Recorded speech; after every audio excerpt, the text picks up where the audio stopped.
संयुक्त पुरोगामी महाआघाडी घटक पक्ष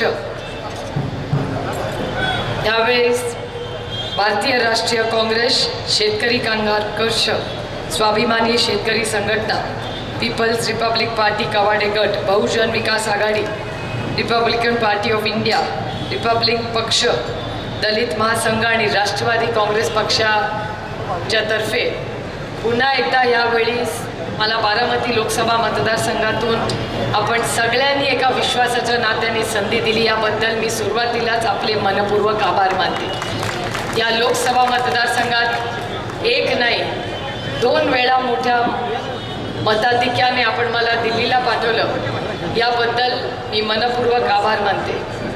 काँग्रेस पक्षाचे आज सगळे वरिष्ठ नेते आणि त्यांच्या उच्च नेत्या माननीय सोनियाजी गांधी यांचे मी मनपूर्वक आभार मानते की पूर्ण ताकदीने त्यांचा पक्ष आज बारामती लोकसभा मतदारसंघामध्ये आपल्या बरोबर कामाला लागलेला आहे। दादाच्या भाषणात दादांनी माझ्या दिल्लीच्या कामाचा उल्लेख केला। मला अभिमान वाटतो तुम्हाला सांगताना की या देशामध्ये आपली कुठलीही सत्ता नाही, ना दिल्लीमध्ये सत्ता, ना राज्यात सत्ता, ना दादा पालकमंत्री, अशी परिस्थिती असली तरी सगळ्या सरकारी स्कीम्स या देशामध्ये कुठल्या मतदारसंघात अतिशय उत्तम दर्जाने राबवल्या जात असतील तर मला अभिमान वाटतो तुम्हाला सांगताना। त्याच्यात बारामती लोकसभा मतदारसंघ देशात एक नंबर। अनेक विकासाचे मुद्दे मी सांगू शकते। कुपोषणामध्ये या देशामध्ये कुपोषण कमी करण्यात सगळ्यात जास्त योगदान संघटनेच्या ताकदीवर आणि जिल्हा परिषदच्या मदतीने जर कुठल्या मतदारसंघात झालं असेल तर या देशामध्ये 543 लोकसभा मतदारसंघ आहेत। बारामती लोकसभा मतदारसंघ देशात 3 नंबरला आलेला आहे आणि आपली 1 नंबरला काँग्रेस पार्टी आहे, शशी थरूर आहे। 1 नंबरला शशी थरूर, 2 नंबरला हैदराबाद शहर आणि 3 नंबरला बारामती लोकसभा मतदारसंघ। मी शब्द देते तुम्हाला की या देशामध्ये पुन्हा एकदा आपण मला संधी दिल्यानंतर बारामती लोकसभा मतदारसंघ हा देशामध्ये 1 नंबर कुपोषण मुक्त मी तुम्हाला करून दाखवीन, हा मी तुम्हाला आज शब्द देते। अनेक चांगले कार्यक्रम झाले, दादांनी त्याच्या भाषणात त्याचा उल्लेखही केला। मी आणखीन एक गोष्ट तुम्हाला सांगते जी माननीय दिलीप पाटलांनी शब्द दिला आहे। या देशात UPAचं सरकार आल्यानंतर पहिला मोठा मुद्दा आम्ही करू म्हणजे या देशातला गरीब कष्ट करणाऱ्या शेतकऱ्यांची सरसकट कर्जमाफी जशी 2009 मध्ये झाली तशीच आम्ही करून दाखवू। आपण सगळ्यांनी पाहिलेलं आहे 2009 साली मोठ्या संख्येने घर बसल्या कर्जमाफी झाली होती, त्याच्यामुळे खूप चांगली कामं आपल्या भागात झाली।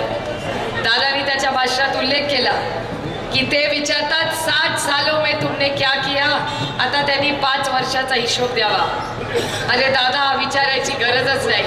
आज आपल्याला जर विचारलं ना 60 सालों में आपने किया, त्याचं एकच ठासून उत्तर आहे 60 सालों में आपने जो किया, आज तुम्ही ज्या कॉलेज आणि शाळेत शिकला ना ती आमच्या काळातली आहे, तुमच्या काळातली नाही, म्हणूनच तुम्ही लिहायला शिकायला हे आम्ही 60 वर्षात केलं। महागाई, सिलेंडरचा भाव कालच वाढलाय, आता 10% वीज वाढली आहे, 4% औषधं वाढली आहेत। किती उदाहरणं देऊ तुम्हाला।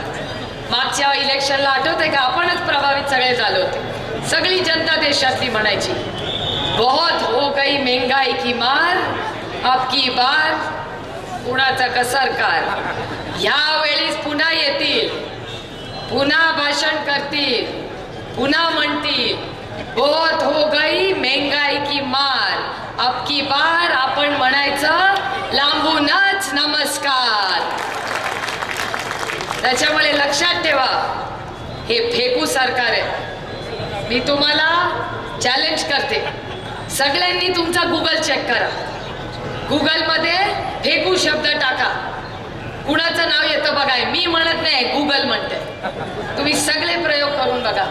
त्याच्यामुळे या सरकारचं काम 5 वर्षात काही नाही, त्याच्यामुळे दुसरं काय भाषण करायचं म्हणून लोकांवर वैयक्तिक टीका करताय।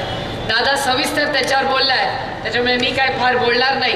कारण काय आमच्या कुटुंबाचं इलेक्शन नाही आहे, या देशाच्या इलेक्शन आहे, या देशाच्या विकासाचं इलेक्शन आहे, तुमच्या आणि माझ्या आयुष्यात बदल करण्याचं हे इलेक्शन आहे. हे आपल्या पोरांच्या बेरोजगारीचा प्रश्न आहे, हा शेतकऱ्यांचा प्रश्न आहे, हा रस्ते पाणी विजेचा प्रश्न आहे आणि या महागाईच्या विरोधात आपल्याला आवाज उठवायचा आहे. अरे आपल्या काळात सिलेंडरचा भाव 400 रुपये होता का नाही? आता काय भाव झाला एक सिलेंडरचा? किती? 850. मग महागाई झाली का नाही? पेट्रोलचा भाव वाढला का नाही? डिझेलचा भाव वाढला का नाही? शिक्षणाचा महागाई झाली का नाही? आरोग्य सेवा वाढल्या का नाही? मिळतच नाही. मग काय केलं 5 वर्षात? परवा वर्ध्यासारख्या राज्यात येऊन गेले आमचे मुख्यमंत्री देवेंद्र फडणवीस. ते तर नुसता फसवीत करत असतात. परवा 4.5 वर्ष मी सातत्याने त्यांना म्हणत राहिले, आपण राज्याचे मुख्यमंत्री आहात, पक्षाचे मुख्यमंत्री नाही आहात. तुम्ही राज्याचे गृहमंत्री आहात, पक्षाचे नाही आहात. कृपा करा, महिलांवरचे होणारे अत्याचार कमी करा. सगळ्यांना वाटत होतं मी त्यांच्यावर टीका करत होते. आमची टीका वैयक्तिक नव्हती, वैचारिक होती. एक महिला म्हणून मी देशाच्या गृहमंत्र्याकडे, राज्याच्या मुख्यमंत्र्याकडे न्याय मागत होते. तुम्ही बघितलंय पुण्यामध्ये झालेली 1 महिन्यापूर्वीची गोष्ट. ज्यांना ऐकू येत नाही, ज्यांना बोलता येत नाही, इथे समोर आंदोलन करत होते. मला सांगा काय करत होते ती मुलं? काय करत होती ती मुलं? काही करत नव्हती, फक्त आंदोलन करत. अरे तो बोलू शकत नाही, ऐकू शकत नाही, तो बिचारा काय करणार? त्यांच्यावर लाठी चार्ज करायचं पाप या गृहमंत्र्यांनी केलेलं आहे. हे हा महाराष्ट्र विसरलेला नाहीये. तुम्ही जेव्हा आमच्यावर खोटे नाटे आरोप करता, तेव्हा एक बोट जेव्हा आमच्याकडे जातं, तेव्हा 3 बोटं तुमच्याकडे बोट दाखवतात. हे लक्षात ठेवलं पाहिजे या भाजपच्या सरकारने. त्याच्यामुळे या सरकारचं आणि गृहमंत्रालयाचं काम आपण बघितलंय. मराठी शाळा बंद करायचा निर्णय कोणी घेतला? या सरकारने केला. दादांनी तेव्हा शब्द दिला होता की ही महाराष्ट्र, ही माझी मराठी भाषा, ही माझी माता आहे आणि ह्या मराठी शाळा जोपर्यंत आमची आघाडी आहे, राष्ट्रवादी काँग्रेस पक्ष आहे, काँग्रेस पक्ष आहे, एकही मराठी शाळा आम्ही ह्या राज्यात बंद करू देणार नाही. हे आम्ही तेव्हा ठरवलंय आणि करून दाखवलंय. आणि यांनी काय केलं? कैलासवासी RR पाटलांनी या राज्यात डान्स बार बंद केले का नाही? आणि ह्या सरकारने डान्स बार उघडण्याचा निर्णय केलाय. तुम्ही विचार करायचा आहे, तुम्हाला मराठी शाळा पाहिजे का डान्स बार पाहिजे? मराठी शाळा पाहिजे. ही सत्याची आणि असत्याची लढाई आहे. आपण सत्याच्या मार्गाने चालतो आणि ते फक्त असत्याच्या मार्गाने चालतात. 15 लाख रुपये आले का नाही आले? सत्य का असत्य? सिलेंडरचा भाव कमी झाला का वाढला? म्हणजे खोटं सत्य बोलले का असत्य बोलले? 10 कोटी नोकऱ्या 5 वर्षात देऊन मी नाही म्हणले, ते म्हणले. सत्य का असत्य? डान्स बार मागण्याची कोणी मागणी केली होती का? ही असत्याची लढाई आहे का नाही?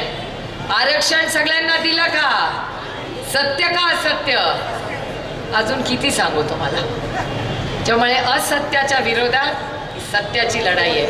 आम्ही तुम्हाला 2 कोटी नोकऱ्या म्हणणार नाही आणि तुम्हाला 15 लाख रुपये पण म्हणणार नाही. का विकाऊ होत काय? माणसाची किंमत 15 लाख लावतात आणि आता 2,00,000. किती लोकांना 2,000 रुपये आले हो? एकाला पण आले नाही. त्याच्यामुळे 2 फसवणूक सरकार. कर्जमाफी तर झालीच नाही. बिचारे आमचे लोक 10 चक्रा मारून फिरले. बायकोला घेऊन गेले, 500-700 रुपये खर्च झाला. आता पण फॉर्म भरून घेतले 6,000 साठी. एक दमडी तरी आली का? एक पैसा आला नाही. सातत्याने सर्वसामान्य गरीब माणसाला फसवण्याचं काम हे सरकार करत आले. त्याच्यामुळे ही लढाई सत्याची आहे आणि या असत्याच्या विरोधात आपल्याला सगळ्यांना लढायचं आहे. त्याच्यामुळे माझी विनंती आहे, पूर्ण ताकदीने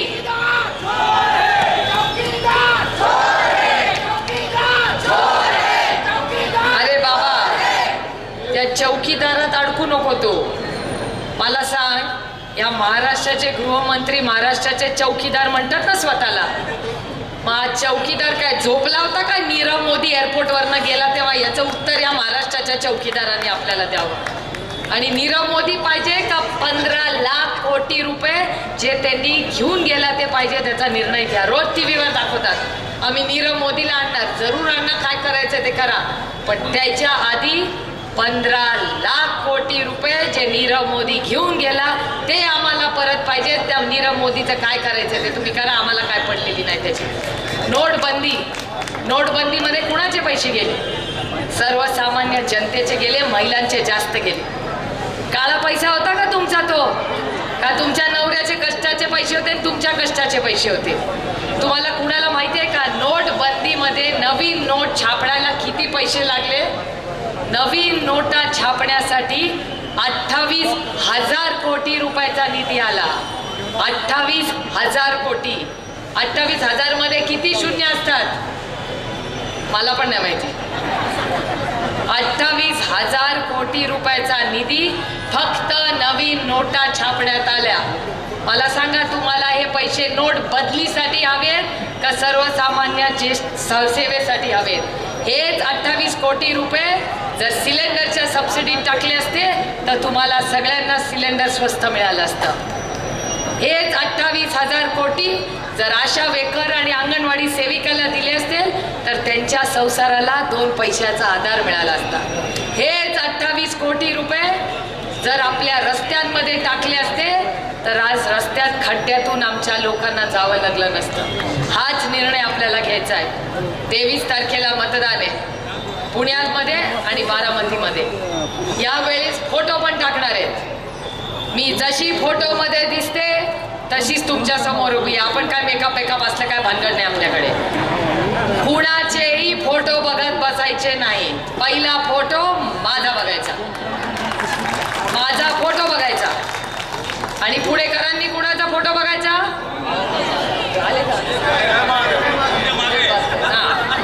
आमच्या फक्त दोघांचा फोटो दिसला की सगळ्यांना हौस असते. कुणाचे फोटो अजिबात नाही. पुणेकरांनी यांचा बघायचा, हे असेच दिसतात फोटोमध्ये आणि मी पण अशीच दिसते. त्याच्यामुळे आमच्या दोघांचे फोटो बघायचे. त्याच्यानंतर नाव पुण्यात बघायचं श्री मोहन जोशी, तिकडे बघायचं सौ सुप्रिया सुळे. त्याच्यानंतर माझं चिन्ह घड्याळ, त्यांचं चिन्ह पंजा, त्याच्या शेजारी बटन दाबायचं. त्याच्यानंतर हातात चिठ्ठी येईल. या सरकारचा काय भरोसा नाही. चेक करा नक्की मतदान आपल्यालाच गेलंय का नाही. त्याच्यामुळे पहिला माझा फोटो, त्याच्या शेजारी सौ सुप्रिया सुळे, त्याच्या शेजारी घड्याळ, त्याच्या शेजारी बटन, त्याच्या शेजारी मग चिठ्ठी.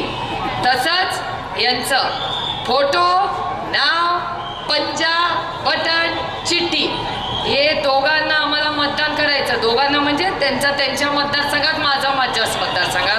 नाही ते चॅनलवाल्यांचा गैरसमज व्हायचा की सुप्रिया सुळे म्हणतात 2-2 मतदान करा, एकच करायचं. आणि हे केल्यानंतर पुढचे 10 मिनिटं ज्याचे पाहिजे त्याचे फोटो बघत बसा. माझा काहीही विरोध नाही तुम्हाला.